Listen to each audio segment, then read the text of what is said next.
സുപ്രഭാതം. ഇന്നത്തെ ഡയറക്ടർ ബുള്ളറ്റിനിലേക്ക് സ്വാഗതം. അമേരിക്കയുടെ പുതിയ താരിഫ് നയങ്ങൾക്കെതിരെയുള്ള നിയമനടപടികളോടെയാണ് വാർത്തകൾ തുടങ്ങുന്നത്. തുടർന്ന് നിലവിലെ നയതന്ത്ര ചർച്ചകളെക്കുറിച്ചുള്ള ഇറാനിയൻ വിശദീകരണവും ഒമാൻ തീരത്തിന് സമീപമുള്ള ഏറ്റവും പുതിയ സുരക്ഷാ മുന്നറിയിപ്പും നമുക്ക് പരിശോധിക്കാം.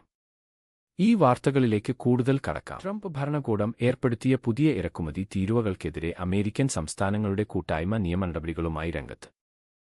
ഡസൻ കണക്കിന് രാജ്യങ്ങളിൽ നിന്നുള്ള ഉൽപ്പന്നങ്ങളെ ബാധിക്കുന്നതാണ് ഈ തീരുവകൾ. തങ്ങളുടെ വിതരണ ശൃംഖലകളിൽ നിർബന്ധിത തൊഴിൽ ഉപയോഗിക്കുന്നത് തടയുന്നതിൽ ഈ രാജ്യങ്ങൾ പരാജയപ്പെട്ടുവെന്നാരോപിച്ചാണ് ഭരണകൂടം നടപടി സ്വീകരിച്ചത്. എന്നാൽ ഭരണകൂടത്തിന്റെ ഈ നടപടി നിയമപരമായ അധികാരപരിധി ലംഘിക്കുന്നതാണെന്നും പ്രാദേശിക സമ്പദ്വ്യവസ്ഥയെ അസ്ഥിരപ്പെടുത്തുമെന്നും ഹർജി നൽകിയ സംസ്ഥാനങ്ങൾ വാദിക്കുന്നു. ബിബിസിയും അൽ ജസീറയും ഉൾപ്പെടെയുള്ള മാധ്യമങ്ങളാണ് ഇക്കാര്യം റിപ്പോർട്ട് ചെയ്തത്. ഈ നീക്കം തിരിച്ചടികൾക്കും ആഗോള വാണിജ്യരംഗത്ത് വലിയ പ്രതിസന്ധികൾക്കും കാരണമാകുമെന്ന് അന്താരാഷ്ട്ര വ്യാപാര വിദഗ്ധർ മുന്നറിയിപ്പ് നൽകുന്നു. മനുഷ്യാവകാശ മാനദണ്ഡങ്ങൾ നടപ്പിലാക്കുന്നതിനും ആഭ്യന്തര വ്യവസായങ്ങളെ സംരക്ഷിക്കുന്നതിനും ഈ തീരുവകൾ അനിവാര്യമാണെന്നാണ് ഭരണകൂടത്തിന്റെ നിലപാട്. എന്നാൽ തെളിവുകളില്ലാതെയാണ് ഇത്തരം കടുത്ത നടപടികൾ സ്വീകരിക്കുന്നതെന്ന് ഹർജിക്കാർ ആരോപിക്കുന്നു.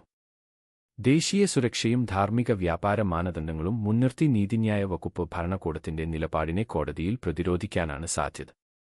ഈ കേസിന്റെ വിധി അമേരിക്കൻ വ്യാപാര നയങ്ങളെയും ആഗോള വിതരണ ശൃംഖലയിലെ നിയന്ത്രണങ്ങളെയും വലിയ രീതിയിൽ സ്വാധീനിച്ചേക്കും.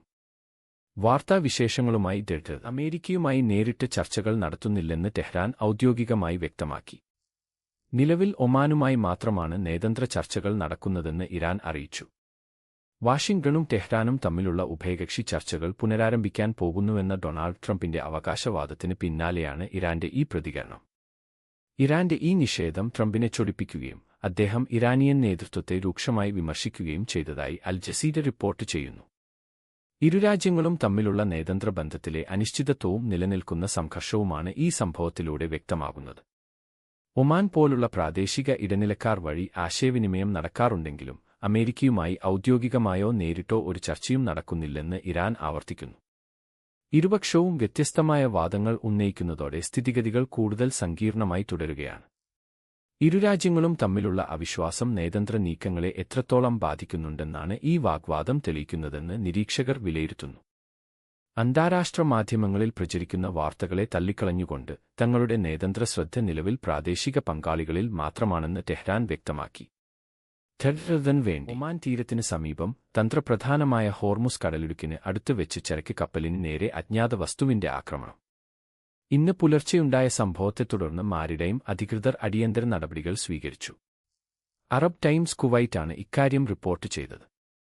ഈ മേഖലയിൽ സഞ്ചരിക്കുന്ന എല്ലാ കപ്പലുകൾക്കും United Kingdom Maritime Trade Operations ടാറ്റാറ്റ് ജാഗ്രതാ നിർദ്ദേശം നൽകി.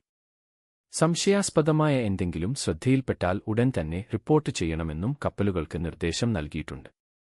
ആക്രമണത്തിന് പിന്നിൽ ആരാണെന്ന് ഇതുവരെ വ്യക്തമായിട്ടില്ല. ലോകത്തിലെ ഏറ്റവും പ്രധാനപ്പെട്ട സമുദ്രപാതകളിലൊന്നായ ഇവിടെയുണ്ടായ ഈ സംഭവം വലിയ സുരക്ഷാ ആശങ്കകളാണ് ഉയർത്തുന്നത്. ആക്രമണം നടന്നത് എവിടെ നിന്നാണെന്നും കപ്പലിന് എത്രത്തോളം നാശനഷ്ടങ്ങൾ സംഭവിച്ചിട്ടുണ്ടെന്നും കണ്ടെത്താനുള്ള ശ്രമത്തിലാണ് അന്വേഷണ സംഘം. കപ്പലിലെ ജീവനക്കാർ സുരക്ഷിതരാണെന്നും ആർക്കും പരിക്കേറ്റതായി റിപ്പോർട്ടുകളില്ലെന്നും അധികൃതർ അറിയിച്ചു. കപ്പൽ നിലവിൽ നിരീക്ഷണത്തിലാണ്. മേഖലയിൽ തുടർച്ചയായി ഉണ്ടാകുന്ന സുരക്ഷാ ഭീഷണികളുടെ പശ്ചാത്തലത്തിൽ നിരീക്ഷണം ശക്തമാക്കണമെന്ന് അന്താരാഷ്ട്ര ഷിപ്പിംഗ് ഏജൻസികൾ വീണ്ടും ആവശ്യപ്പെട്ടു. അന്വേഷണം പുരോഗമിക്കുന്നതനുസരിച്ച് കൂടുതൽ വിവരങ്ങൾ ലഭ്യമാകുമെന്ന് റീജിയണൽ മാരിടൈം സെക്യൂരിറ്റി സെന്ററുകൾ അറിയിച്ചു. കൂടുതൽ വാർത്തകൾക്കായി ദൃഢമായി തുടരുക. റഷ്യയ്ക്കെതിരായ അന്താരാഷ്ട്ര സമ്മർദ്ദങ്ങളും തന്ത്രപരമായ നീക്കങ്ങളും ഈ ശരത്കാലത്തോടെ യുദ്ധം അവസാനിപ്പിക്കാനുള്ള സാഹചര്യമൊരുക്കുമെന്ന് ഉക്രൈൻ പ്രസിഡന്റ് വോളോഡിമിർ സെലൻസ്കി പ്രത്യാശ പ്രകടിപ്പിച്ചു. ഖത്തർ വാർത്താ ഏജൻസിയായ QNA റിപ്പോർട്ട് ചെയ്യുന്നത് പ്രകാരം മോസ്കോയെ അർത്ഥവത്തായ ചർച്ചകളിലേക്ക് കൊണ്ടുവരുന്നതിന് വരും മാസങ്ങൾ നിർണായകമാണെന്ന് ഉക്രൈനിയൻ നേതാവ് ഊന്നിപ്പറഞ്ഞു. യുദ്ധക്കളത്തിലെ ശക്തമായ ചെറുത്തുനിൽപ്പും ആഗോള ഉപരോധങ്ങളും നയതന്ത്രപരമായ ഒറ്റപ്പെടുത്തലും ഉൾപ്പെടുന്ന ബഹുമുഖ തന്ത്രമാണ് നിലവിൽ സ്വീകരിക്കുന്നതെന്ന് പ്രസിഡന്റ് സെലൻസ്കി വ്യക്തമാക്കി. തങ്ങളുടെ രാജ്യത്തിന്റെ പരമാധികാരവും ഭൂപ്രദേശങ്ങളുടെ അഖണ്ഡതയും മാനിച്ചുകൊണ്ടുള്ള ഒരു പരിഹാരത്തിനായി ഉക്രൈൻ തുടർച്ചയായി ശ്രമിക്കുന്നുണ്ട്. ഈ സമ്മർദ്ദങ്ങൾ ക്രെംലിനിന്റെ നിലപാടിൽ മാറ്റം വരുത്താൻ അത്യന്താപേക്ഷിതമാണെന്ന് കീവ് ഭരണകൂടം വിശ്വസിക്കുന്നു. അന്താരാഷ്ട്ര പങ്കാളികളുമായി ഉന്നതതല ചർച്ചകൾ തുടരുമ്പോഴും പുരോഗതിക്കായി ഒരു കൃത്യമായ സമയപരിധിയാണ് ഉക്രൈനിയൻ സർക്കാർ മുന്നോട്ടുവയ്ക്കുന്നത്. യുദ്ധം പുതിയൊരു ഘട്ടത്തിലേക്ക് കടക്കുമ്പോൾ വേനൽക്കാലത്തും ശരത്കാലത്തും അന്താരാഷ്ട്ര പിന്തുണ ഉറപ്പാക്കാൻ കീവ് സഖ്യരാജ്യങ്ങളുമായുള്ള ബന്ധം ശക്തമാക്കുകയാണ്. ശൈത്യകാലം ആരംഭിക്കുന്നതിന് മുൻപുള്ള ഈ സമയം സൈനികവും നയതന്ത്രപരവുമായ നീക്കങ്ങൾക്ക് നിർണായകമാണെന്ന് നിരീക്ഷകർ വിലയിരുത്തുന്നു. യുദ്ധത്തിന്റെ ഗതി നിർണ്ണയിക്കുന്നതിൽ ഈ കാലയളവ് വളരെ പ്രധാനമാണെന്ന ഉറച്ച നിലപാടിലാണ് ഉക്രൈനിയൻ നേതൃത്വം. വേണ്ടി ക്രിക്കറ്റ് ഇതിഹാസം സച്ചിൻ ടെണ്ടുൽക്കറുടെ കരിയർ നേട്ടങ്ങൾ ലോകമെമ്പാടും ആഘോഷിക്കപ്പെടുന്ന ഒന്നാണ്. എന്നാൽ അദ്ദേഹത്തിന്റെ കൗമാരകാലത്തെ ആർക്കും അറിയാത്ത ഒരു കൗതുകകരമായ ഏഡ് ഇപ്പോൾ പുറത്തുവരികയാണ്. ചിരവൈരികളായ പാകിസ്ഥാൻ ടീമിനു വേണ്ടി സച്ചിൻ ഫീൽഡ് ചെയ്തെന്ന വാർത്തയാണ് ഇപ്പോൾ പുറത്തുവരുന്നത്. NDV തെലുഗു റിപ്പോർട്ട് ചെയ്യുന്നതനുസരിച്ച് 1987 നടന്ന ഒരു പ്രദർശന മത്സരത്തിലാണ് ലിറ്റിൽ മാസ്റ്റർ പാകിസ്ഥാൻ ടീമിനു വേണ്ടി ഫീൽഡിംഗിനിറങ്ങിയത്. സച്ചിൻ ഇന്ത്യയ്ക്കായി അന്താരാഷ്ട്ര ക്രിക്കറ്റിൽ അരങ്ങേറ്റം കുറിക്കുന്നതിന് 2 വർഷം മുൻപായിരുന്നു ഈ സംഭവം. മുംബൈയിലെ ബ്രാബോൺ സ്റ്റേഡിയത്തിൽ ഇന്ത്യയും പാകിസ്ഥാനും തമ്മിൽ നടന്ന പരിശീലന മത്സരത്തിനിടെയായിരുന്നു ഇത്. അന്ന് 13 വയസ്സുകാരനായിരുന്ന സച്ചിൻ മത്സരത്തിനിടെ പാകിസ്ഥാൻ താരങ്ങൾ ഗ്രൗണ്ട് വിട്ടപ്പോൾ പകരക്കാരനായി ഫീൽഡിംഗിന് ഇറങ്ങുകയായിരുന്നു. പിന്നീട് അന്താരാഷ്ട്ര ക്രിക്കറ്റിലെ ഏറ്റവും ഉയർന്ന റൺവേട്ടക്കാരനായി മാറിയ സച്ചിന്റെ കരിയറിലെ ഏറ്റവും കൗതുകകരമായ ഒരു അധ്യായമാണിത്. ഒരു ക്രിക്കറ്റ് ട്രിവിയ എന്നതിലുപരി സച്ചിന്റെ പ്രതിഭ എത്ര ചെറുപ്പത്തിലെ എതിരാളികൾ പോലും തിരിച്ചറിഞ്ഞിരുന്നു എന്നതിന്റെ തെളിവ് കൂടിയാണ് ഈ സംഭവം. കായികരംഗത്തിന്റെ മനോഹാരിത വിളിച്ചോതുന്ന ഈ വാർത്ത ദർഥൻ വേണ്ടി റിപ്പോർട്ട് ചെയ്യും. സ്പെയിനിലെ സ്യൂട്ടയിൽ അഭയാർത്ഥികളുടെ കടന്നുകയറ്റം വർദ്ധിച്ച സാഹചര്യത്തിൽ യൂറോപ്യൻ യൂണിയന്റെ അതിർത്തികൾ കൂടുതൽ ശക്തമാക്കാൻ അടിയന്തര നടപടികൾ വേണമെന്ന് European Commission President Ursula von der Leyen ആവശ്യപ്പെട്ടു. വർദ്ധിച്ചുവരുന്ന ഈ സാഹചര്യം ചർച്ച ചെയ്യാനും ഏകീകൃതമായ പ്രതികരണം ആസൂത്രണം ചെയ്യാനും യൂറോപ്യൻ യൂണിയൻ ആഭ്യന്തര മന്ത്രിമാരുടെ അടിയന്തര യോഗം വിളിച്ചു ചേർക്കാൻ ഒരുങ്ങുകയാണെന്ന് BBC റിപ്പോർട്ട് ചെയ്യുന്നു. അഭയാർത്ഥി നയത്തെയും യൂറോപ്യൻ യൂണിയന്റെ തെക്കൻ അതിർത്തികളുടെ സുരക്ഷയും ചൊല്ലിയുള്ള തർക്കങ്ങൾ ഈ സംഭവത്തോടെ വീണ്ടും സജീവമായിരിക്കുകയാണ്. നിരീക്ഷണ സംവിധാനങ്ങൾ ശക്തമാക്കുക, ട്രാൻസിറ്റ് രാജ്യങ്ങളുമായുള്ള സഹകരണം വർദ്ധിപ്പിക്കുക, വടക്കേ ആഫ്രിക്കൻ അതിർത്തി മേഖലകളിൽ കൂടുതൽ വിഭവങ്ങൾ വിന്യസിക്കുക തുടങ്ങിയ കാര്യങ്ങൾ യോഗത്തിൽ ചർച്ചയാകും. അഭയാർത്ഥികളോടുള്ള മാനുഷിക കടമകളും നിയന്ത്രിത കുടിയേറ്റവും എങ്ങനെ സന്തുലിതമാക്കാം എന്ന കാര്യത്തിൽ അംഗരാജ്യങ്ങൾക്കിടയിൽ ഇപ്പോഴും ഭിന്നാഭിപ്രായങ്ങൾ നിലനിൽക്കുന്നുണ്ട്.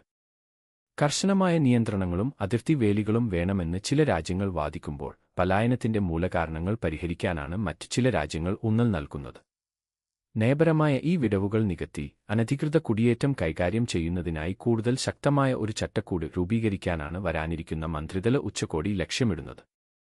സ്യൂട്ടയിലെ സാഹചര്യം തുടരുന്ന സാഹചര്യത്തിൽ മേഖലയുടെ സ്ഥിരതയും ഷെങ്കൻ അതിർത്തികളുടെ സുരക്ഷയും ഉറപ്പാക്കുന്ന സമഗ്രമായ ഒരു തന്ത്രം ആവിഷ്കരിക്കാൻ യൂറോപ്യൻ കമ്മീഷനുമേൽ സമ്മർദ്ദം ഏറുകയാണ്. വേണ്ടി റഷ്യയുടെ നിയന്ത്രണത്തിലുള്ള സെവാസ്റ്റോപോളിലെ തിരക്കേറിയ ബീച്ചിലുണ്ടായ ഉക്രൈനിയൻ ഡ്രോൺ ആക്രമണത്തിൽ 7 പേർ കൊല്ലപ്പെടുകയും 40ഓളം പേർക്ക് പരിക്കേൽക്കുകയും ചെയ്തു. BBC റിപ്പോർട്ട് പ്രകാരം കരിങ്കടൽ തീരത്തെ പ്രശസ്തമായ വിനോദസഞ്ചാര കേന്ദ്രത്തിലാണ് സംഭവം നടന്നത്.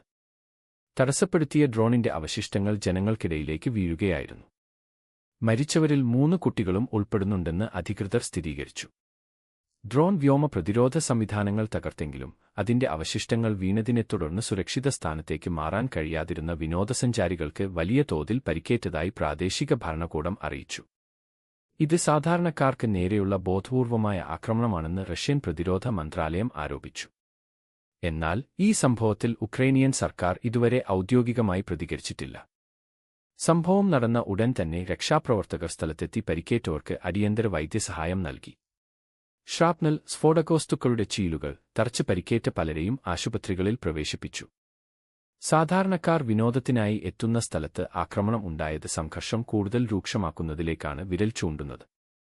കരിങ്കടൽ മേഖലയിലെ സൈനിക തന്ത്രങ്ങളെ ഈ സംഭവം എങ്ങനെ ബാധിക്കുമെന്നത് നിരീക്ഷകർ ഗൗരവമായി വിലയിരുത്തുകയാണ്. വേണ്ടി ഇന്നത്തെ ആഗോള വാർത്തകളുടെ ഈ കൃത്യമായ അപ്ഡേറ്റിലേക്ക് സ്വാഗതം. ഓരോ വാർത്തയിലും കൃത്യത ഉറപ്പുവരുത്താൻ ഞങ്ങൾ പ്രതിജ്ഞാബദ്ധരാണ്.